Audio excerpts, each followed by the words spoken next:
All right, so number one, this is the opposite side of the parallelogram page, so this is 46. Solve for all unknown angles. So the only one they tell you is angle D is 83. So which one's opposite? Opposite angles are equal. B. So B is 83. These are opposite and they are equal. All right, what do you know about angles next to? Next to do what? Add to 180. So how are you going to get A? 180 minus 83. Good. 97. So angle A is 97. And if A is 97, how big is C? 97. Good job. All right, number two. Number two asks you to solve for angle CDE. So the first thing I suggest is finding CDE. So angle CDE. Here's my C, here's my D, and here's my E. So it's that little angle. Is that an entire angle on your parallelogram? No. So we can't use the properties we just used on number one. We're going to have to do a different thing. So what are we going to do? 180 minus 27. No, because you don't know this and you don't know that. So you can't use like properties of a triangle. How about we do know lines are parallel, right? If lines are parallel, you're allowed to find alternate interior angles. Remember with the Z's or the N's? So you have to follow a parallel line, go down a diagonal, and then up a parallel line. So let's try it over here.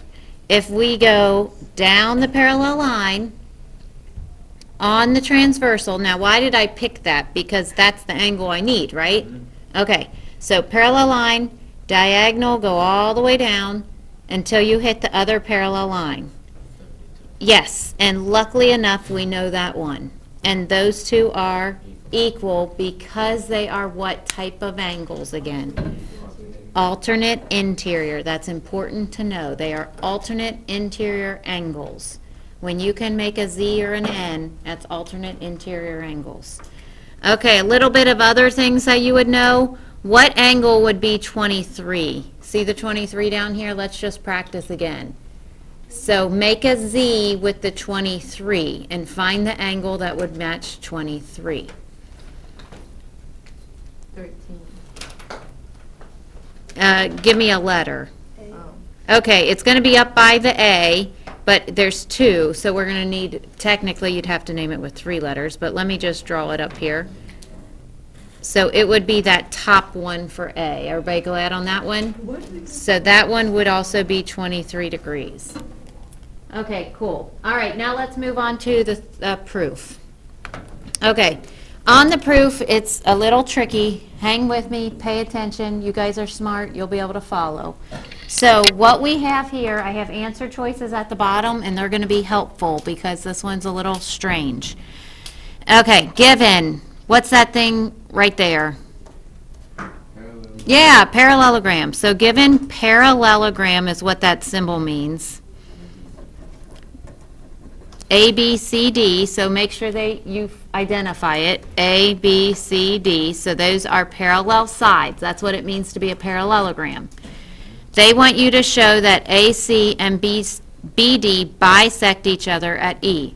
What's it mean to bisect? Cut through and cut in half. So what I would suggest doing, because if you just look at this picture, you're like, what triangles? I see lots of triangles in there. Don't you see lots of triangles? What triangles am I going to show equal? So what I would suggest doing is finding what they want you to prove, and I'm going to mark it in green. Now, only if I put tick marks up here, you can't say that they're equal. I'm only putting it so I can see what they want to prove, okay? So they want to see AC and BD bisect. That means CAC right here and CBD. So they want you to show why you can put a 1 and a 1 and why you can put a 2 and a 2. We already know you can because we investigated with that parallelogram maker that diagonals bisect each other, right? But now you are proving why that happens. So this is like taking what we found was true, and now we're going to explain why it happens. All right, so The important thing about that, what I just marked, and you can see the numbers in these angles, that means you're going to use them in your proof. So we want to show that that yellow triangle equals that yellow triangle. But you're not allowed to use the green tick marks. That's going to come at the very end. Everybody ready? Okay. So first thing says parallelogram. Well, the first thing is always your what? Given. The next one says, so mark off given. Top one at the bottom. The next one says definition of parallelogram. What does it mean to be a parallelogram? Look at your choices down here. If something's a parallelogram, then sides are what? That's actually comes from that. They're parallel. We want to go with the parallel one. So which one down here shows that they are parallel? And that's your only choice here, because that one wouldn't work for equal sides anyway. CAB parallel to CD? Are those the opposite sides? Yeah, so that's going on step 2. If it's a parallelogram, then AB is parallel to CD, and BC is parallel to AD. So mark that off.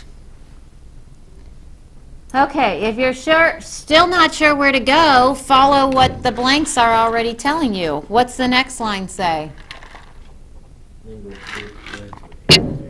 Angle 2 is congruent to angle 3. Find it in your picture.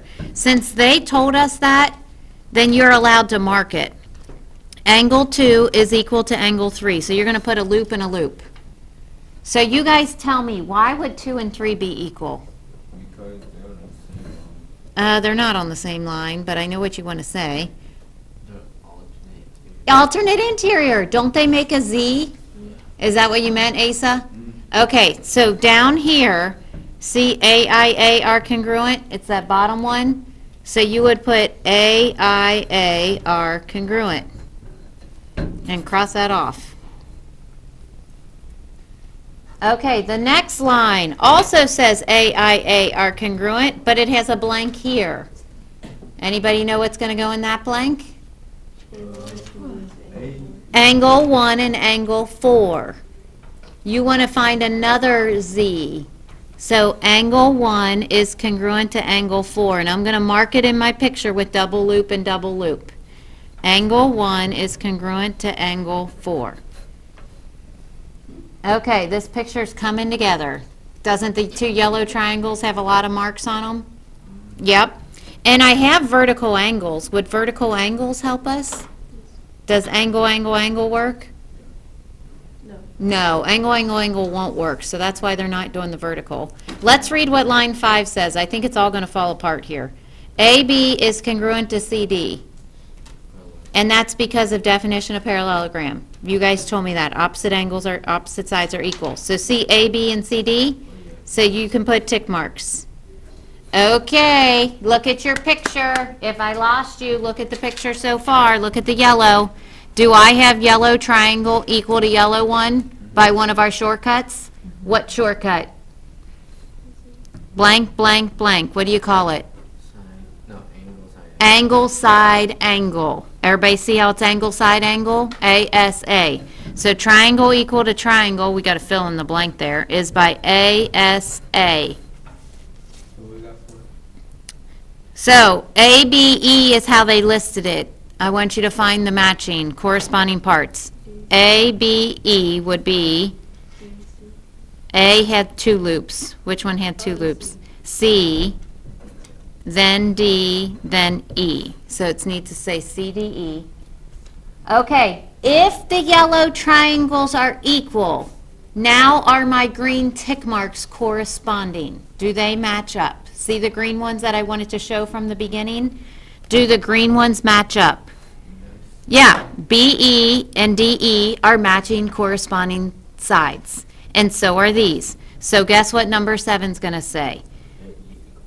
Very good, Alex got it. This one down at the bottom. AE is equal to EC, and BE is equal to ED. AE is congruent to EC, and BE is congruent to ED. And I know that because they match up. Which one of these reasons down at the bottom say when things match up, then they're equal to. CPCTC. Once you show triangles are equal, then all their corresponding parts are. So very good, CPCTC. So therefore, those bisect each other. Remember, that was the phrase they used up here. What was that first, 7? Yeah, so how do we know they bisect each other based on anybody? For our last choice?